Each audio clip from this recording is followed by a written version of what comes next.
श्री साईराम मु कृष्णचंद्र शतपथी मोर चैनल को आपण मानक स्वागत जनाऊँच।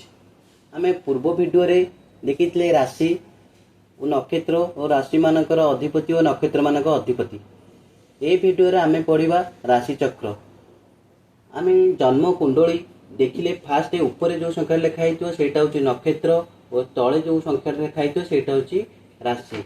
एमती 12टी घर, प्रत्येक घर हूँ गोटे गोटे मेष राशि यहाँ, वृष राशि, मिथुन राशि, कर्कट राशि, सिंह राशि, कन्या राशि, तुला राशि, वृश्चिक राशि, धनु राशि, मकर राशि, कुंभ राशि आउ मीन राशि।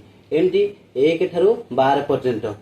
आउ मेष राशि अधिपति होउछंती मंगल, वृष राशि अधिपति होउछंती शुक्र, मिथुन राशि अधिपति होउची बुध, कर्कट राशि अधिपति होउछंती चंद्र, सिंह राशि अधिपति होउछंती रवि, कन्या राशि अधिपति होउछंती बुध, तुला राशि अधिपति होउछंती शुक्र, वृश्चिक राशि अधिपति होउछंती मंगल, धनु राशि अधिपति होउछंती बृहस्पति, मकर राशि अधिपति होउची शनि, कुंभ राशि अधिपति होउछंती शनि, मीन राशि अधिपति होउछंती बृहस्पति। तेणु प्रत्येक घर अधिपति मु कहली और प्रत्येक घर